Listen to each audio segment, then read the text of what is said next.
ছাদ বাগানের টবে ড্রাগনের চাষাবাদ এবং বাম্পার ফলন এই সম্পর্কে বিস্তারিত আলোচনা করবো আজকের ভিডিওতে। এই জন্য ধৈর্য সহকারে পুরো ভিডিওটি দেখবেন। ভালো লাগলে লাইক দিবেন, শেয়ার করবেন বন্ধুদের মধ্যে। অবশ্যই আমার চ্যানেলটি সাবস্ক্রাইব করে অল নোটিফিকেশনে ক্লিক করবেন এবং ফেসবুক থেকে যারা দেখছেন পেজটি ফলো করে পাশে থাকবেন পরবর্তীতে নতুন নতুন ইনফরমেটিভ ভিডিও পাওয়ার জন্য। তো বন্ধুরা, আমরা চলে যাচ্ছি মূল ভিডিওতে।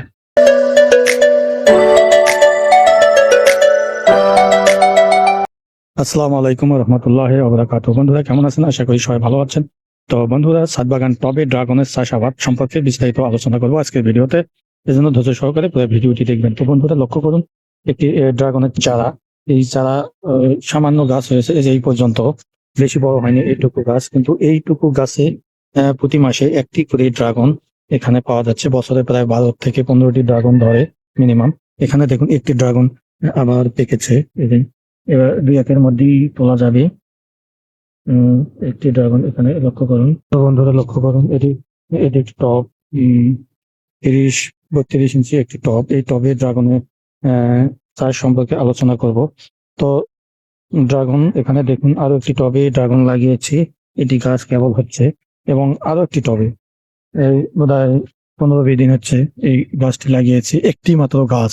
এই গাছটি দেখুন, আবার ড্রাগনের ফুল হচ্ছে। এখানে একটি ছোট্ট একটি ফুল রয়েছে, এই যে এখানে লক্ষ্য করুন, ছোট্ট একটি ফুল এখানে এখানে এবং এই গাছটিতে 2টি ড্রাগন ধরতেছে। তো এই ছোট্ট একটি গাছ মাত্র। আর ওখানে দেখুন একটি বড় গাছ, যে গাছটিতে প্রতি বছর একটি করে ড্রাগন দেয়। তো এখন হচ্ছে আমরা ড্রাগনের চাষাবাদ সম্পর্কে আলোচনা করব। তো প্রথমে আমাদের যে কোথাও থেকে একটি ড্রাগনের চারা দরকার। চারা বলতে আমরা এরকম একটি এখান থেকে এই পর্যন্ত একটি পাতা হলেই হবে। ড্রাগন গাছের একটি পাতা হলেই হবে। যেমন আমি এটি লাগিয়েছি, এটি একটি, এবং এখানে অপর একটি লাগিয়েছি। এখানে দেখুন একটি চারা লাগিয়েছি। তো এইরকম আমাদের নিতে হবে একটি টব।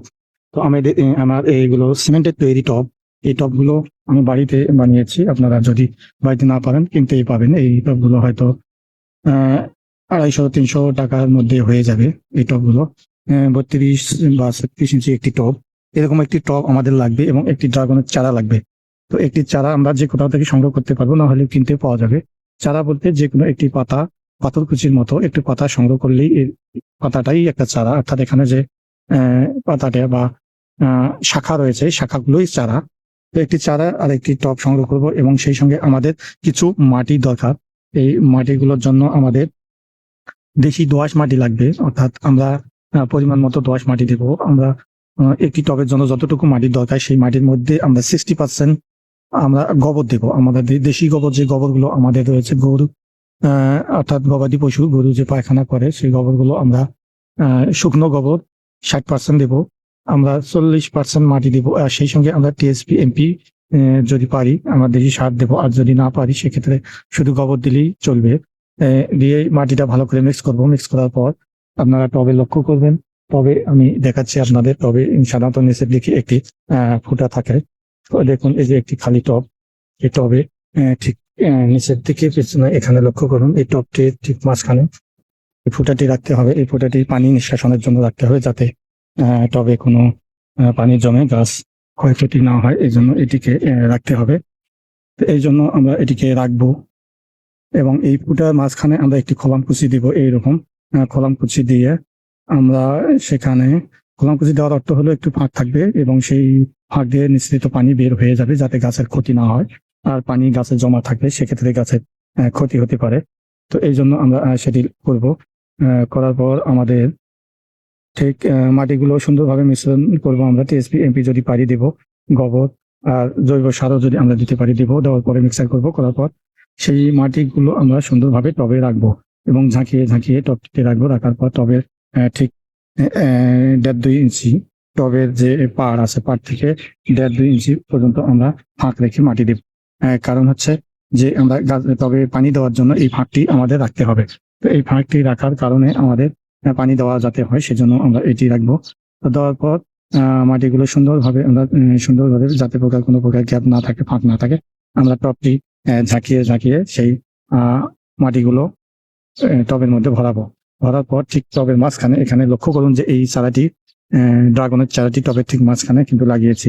এখানে একটি মাত্র চারা লাগিয়েছি, এই জন্য ঠিক টবের মাঝখানে লাগিয়ে আমরা সুন্দরভাবে একটু টব ভর্তি করে পানি দেব। এবং এই পানি ড্রাগনের চাষাবাদ এভাবে আমরা ড্রাগন চারা রোপণ করতে পারি। রোপণ করার পর থেকে আমরা শুকনো দিনে প্রতিদিন একবার করে পানি দেবো। আর বর্ষাকালে সাধারণত যখন বৃষ্টি হবে না, সেক্ষেত্রে আমরা মাঝে মাঝে পানি দেবো। আর বৃষ্টি হলে তো কথাই নেই।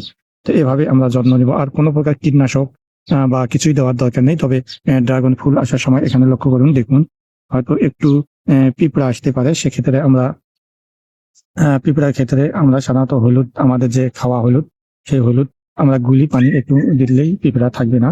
আর এভাবে কিন্তু আমরা ড্রাগনের চাষাবাদ করতে পারি, যার কারণে এখানে লক্ষ্য করুন।